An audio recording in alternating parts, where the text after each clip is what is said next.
आप सभी श्रोता मित्रों को हार्दिक नमस्कार। प्रस्तुत है मधु कांकरिया जी द्वारा लिखित कहानी सबसे शानदार नींद। जब कभी फूलते सरसों के खेतों के बीच अपनी फूलती सांस को संभालते और मूसल से काले अपने दोनों हाथों से कुम्हड़े जैसे अपने सर के बालों को नोचते दिखाई देते रामेश्वर बाबू, तो देखने वाले समझ जाते कि हो न हो आज फिर उनकी कन्या नंबर 5 को देखने वाले परम तृप्ति के साथ खा पीकर और देखकर मना कर गए हैं। भोजपुरी लोग के हृदय स्थल सिवान जिले के संतू गांव के रामेश्वर बाबू आधे किसान और आधे टीचर हैं। थुलथुल शरीर, काला भुजंग सा रंग, मंगोलियन नाक और चश्मे के भीतर से झांकती दो निस्तेज आंखें। ऐसे हैं रामेश्वर बाबू जिन्हें स्लो मोशन वाली अपनी जिंदगी में सिर्फ एक ही बात का गर्व है और वह है अपने ब्राह्मणत्व का। बिना गंगोत्री मंत्र का जाप किए मुंह में पानी तक नहीं डालते हैं वे। एक बार किसी कारण से मियाँ भटकन अर्थात मुस्लिम टोला में जाना पड़ गया था, तो सारे रास्ते मुंह बनाते रहे और घर आते ही खुद पर गंगा जल का छिड़काव किया। यूं तो ठहरे संस्कृत के अध्यापक, पर मन है कि उनका जो रमता है दर्शन में। जब कभी वेद वेदांत की चर्चा करते करते रोयों से भरी अपनी छाती पर चौड़ी चकले सी अपनी हथेली को पंजे की जैसे फैलाकर आंख मूंद कर अहम ब्रह्मास्मि का नारा बुदबुदाते हैं, तो देखने वाले कहते हैं कि स्वामी विवेकानंद की आत्मा उनमें प्रवेश कर गई है। पर इधर एक जमाने से लोगों ने रामेश्वर बाबू को न तो दर्शन की चर्चा करते सुना है, न ही अहम ब्रह्मास्मि का नारा बुदबुदाते। आजकल तो उनका समस्त दर्शन चिंतन उनकी कन्या नंबर 5 पर ही टिका हुआ है। चाहे सुबह गाय की नाद में चारा डालना हो, या खोप से धान निकालना, या खुरपी से खरपतवार छांटना, कन्या दूर हो या पास, चिंतन में धूप हवा की तरह वही समाई रहती। कानी आंख से उसे ही देखते रहते। कन्या का मोबाइल बजता कि कान खड़े हो जाते। जब तक फोन चलता रहता उनकी सारी चेतना कानों में ही समाई रहती। और यदि कन्या फोन पर खिलखिला पड़ती तो कन्या के भटकते चाल चरित्र की आशंका से वे धूंझने लगते। कानों में जैसे गर्म लावा उतरने लगता। एकदम शुरू में ऐसा नहीं था, बिल्कुल नहीं था। अपनी इस मात्रहीना और सबसे छोटी पुत्री के लिए उनका नेह भादों के बादलों सा बरसता। बेटी लीलावती थी भी 100% पिता की ही बेटी, लेकिन जाने किस मनहूस घड़ी में पुत्री ने परिवर्तन नामक संस्था में कदम रखा और विधाता की जाने किस साजिश के चलते भिखारी ठाकुर की विदेसिया का गाना ई सजनी हो ए सजनी हो पियवा गईले कलकतवा सुना कि बिरह में कलपती सुंदरी के दर्द की संवेदनात्मक गूंज से दिल जुड़ गया उसका। बस अब तो आठों पहर वही गाना चेतना में खुद गाया गया। जब देखो वही गाना गुनगुनाती मिलती। तब कुछ भी ऐसा नहीं लगा था कि उन्हें कि स्वच्छ हवा की तरह बहती लहर की तरह मचलती इस पुत्री पर लगाम खींचने की ज़रूरत महसूस होती उनको। अभी तक का पुत्रियों का इतिहास बेहद संतोषजनक था उनका। विधाता ने धन दौलत देने में चाहे कृपणता बरती हो, लेकिन आज्ञाकारी पुत्रियों के मामले में अक्षय कोष का पिटारा परम उदारता के साथ खुला छोड़ रखा था। एक के बाद एक पुत्रियां निर्विघ्न पैदा होती गईं, सावन की घास की तरह बढ़ती गईं। रामेश्वर बाबू के शब्दों में महंगाई की तरह बढ़ती गईं। प्रथम कन्या तो बहुत जल्द और बिना विशेष खर्च और परेशानी के ही सलट गई, लेकिन इस बात को तो हो गए आज 18 वर्ष। दहेज तो तब भी देना पड़ता था, पर आज की तरह लड़के लड़कियों के बीच व्यक्तिगत पसंद नापसंद का ठसका नहीं था। जनपत्री मिली कि राम मिल गया वाली बात थी। प्रथम कन्या जितनी सरलता और किफ़ायत से निपटी, बाद की कन्याओं में उतनी ही तकलीफ हुई।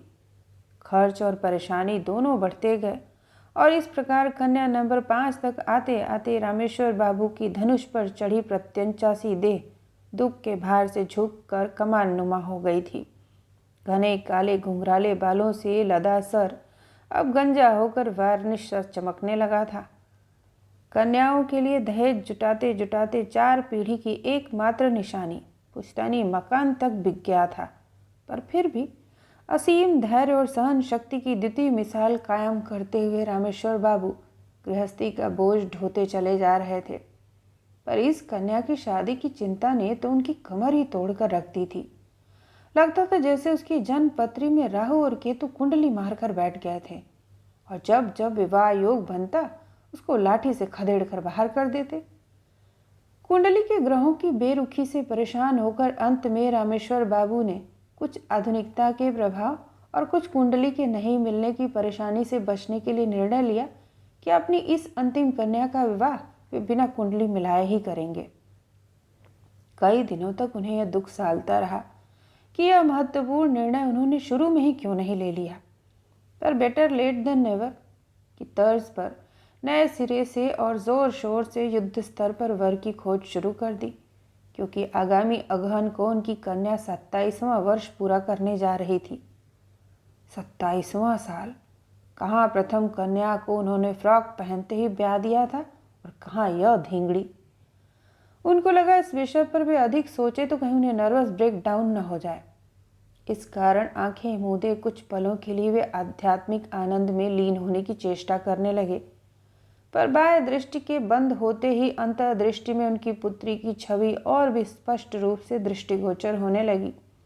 उनकी बाकी कन्याओं से यह कन्या है भी सर्वथा भिन्न, पूरी बिगड़ैल, लगता ही नहीं कि उसी वंश वृक्ष की है। जहाँ घरेलू किस्म की बाकी सभी कन्याओं का सारा समय काम चलाऊ पढ़ाई और घर के कामकाज में बीतता, वहीं जब देखो तभी यह रंग मंडली की ओर भागती रहती।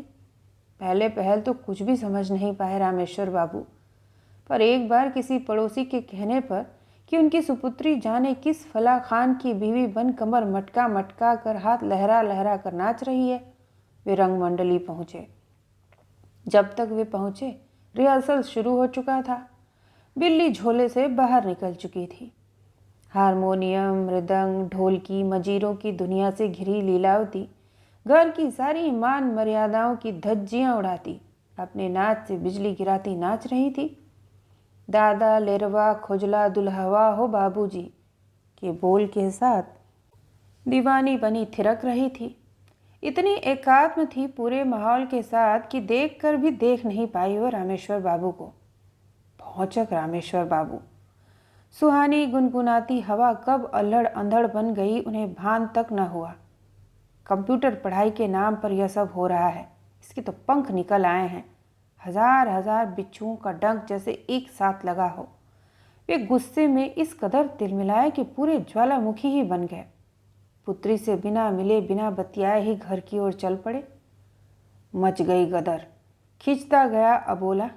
उम्मीद थी कि पुत्री अपनी तरह से पहल कर दूर करेगी यह अबोला, पर ज़माने बाद जिंदगी ने शरबत से भरपूर जो प्याला उसके सामने पेश किया था उसे छक कर पीने की अपनी चाहत को कैसे दरकिनार करे वह।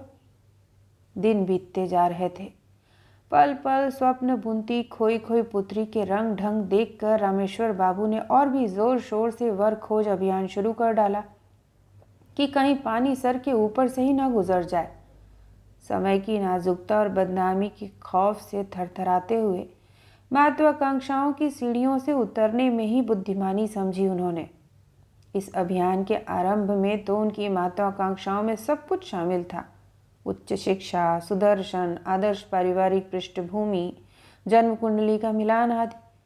पर अब तो उनकी महत्वाकांक्षा सिर्फ एक सजाती वर तक ही रह गई थी।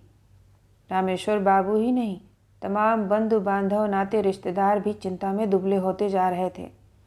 कुछ शुभचिंतकों को तो कन्या के चिर कुंवारी रहने के लक्षण तक दिखाई पड़ने लग गए थे। इन सबसे घबराकर कई बार रामेश्वर बाबू कन्या को दूज वर तक से ब्याहने की बात सोचने लगे थे। काड़ी आँख से एक हाथ को देख भी आए थे वे, पर कन्या का भाग्य था कि एकदम ही फूटा सिक्का, कहीं भी तो नहीं चल पा रहा था। ऐसे में लीलावती की ये रासलीलाएं, कई टोलों में बटा छोटा सा गांव, जनश्रुतियों की लहरों पर चढ़ आए दिन लीलावती की सच्ची झूठी बातें उनके तिवारी टोले तक पहुंच ही जाती। हे भगवान, अब क्या होगा? वे फिर माथे पर हाथ धरकर बैठ जाते। बदनामी द्रौपदी के चीर की तरह दिनों दिन बढ़ती ही जा रही थी। अकेले होते कि बिल्ली की तरह दुबका बैठा तनाव उन पर झपट पड़ता। पुत्री को फिर समझाया, आमदनी ही करनी है तो कुछ भी कर ले, ट्यूशन पकड़ ले, कहीं मास्टरनी बन जा, पर यह नौटंकी वाला धंधा बंद कर दे। पुत्री ने कुछ जवाब न दिया। कि जैसे ही जागता भोर का पाखी वह दनादन सारे कार्य निपटा पहुंच जाती रंगमंडली। वहां पहुंच वह सब कुछ भूल जाती। फीकी बदरंग जिंदगी में रस खुल जाता। आखिर फिर गुहार लगाई रामेश्वर बाबू ने तो आया विचित्र जवाब, हम खुशियों की खोज में हैं। पुत्री का जवाब सुन आंखें कपाल पर चढ़ गई थीं रामेश्वर बाबू की। यह बगावत की माटी कहाँ से पाई उसने? ओह, जिसे उंगली पकड़कर चलना सिखाया वह आज फलसफा झाड़ रही है।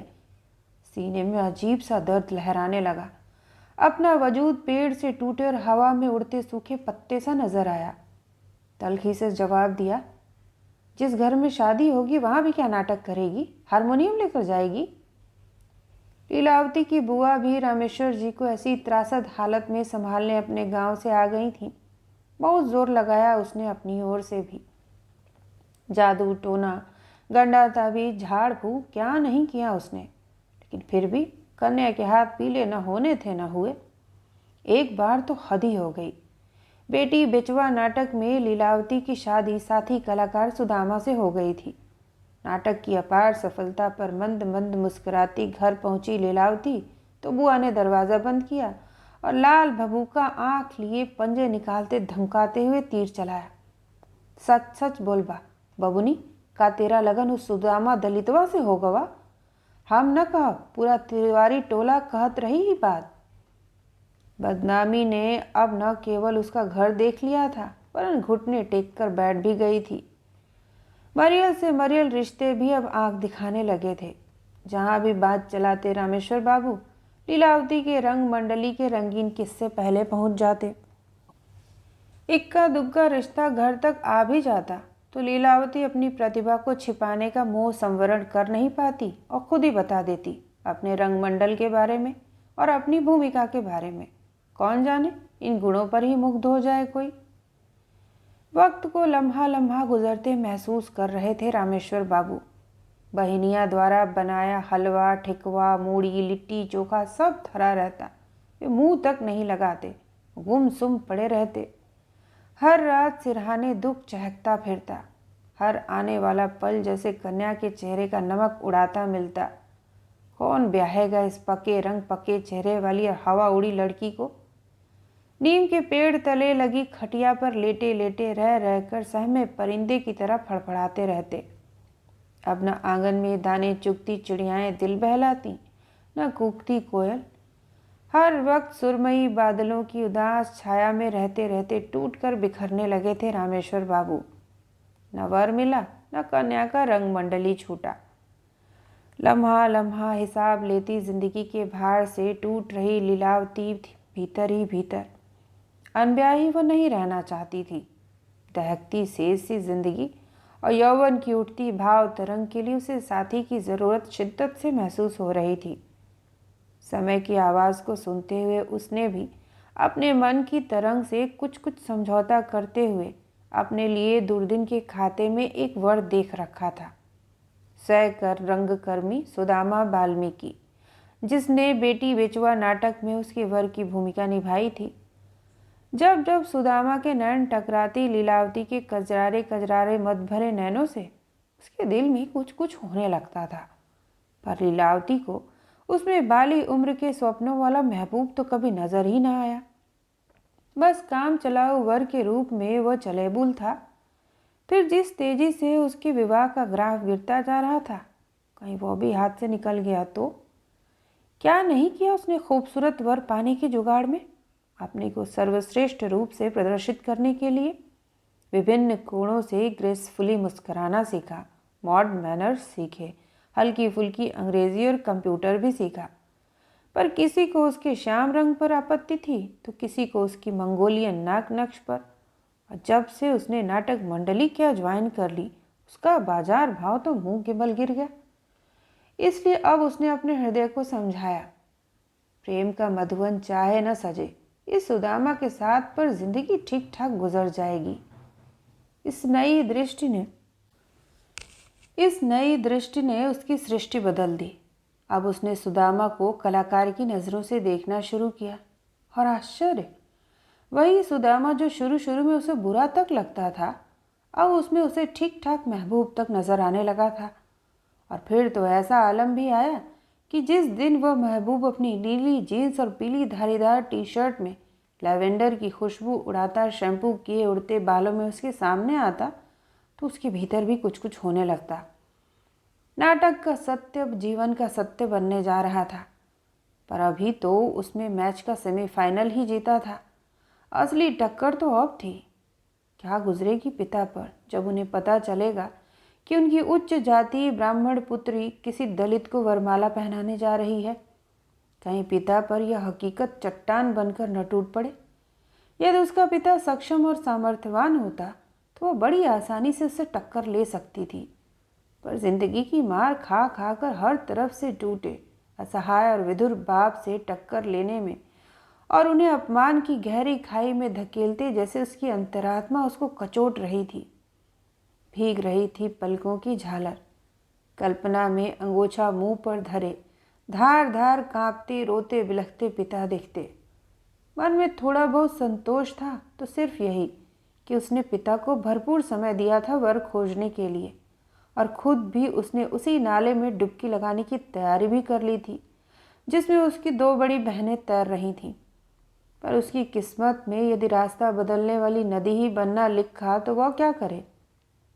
और यदि यौवन की आखिरी दहलीज पर खड़ी वह अब भी नहीं संभली तो फिर शायद ही जिंदगी उसे सेकेंड चांस दे। पर सवाल था कि बिल्ली के गले में घंटी कौन बांधे।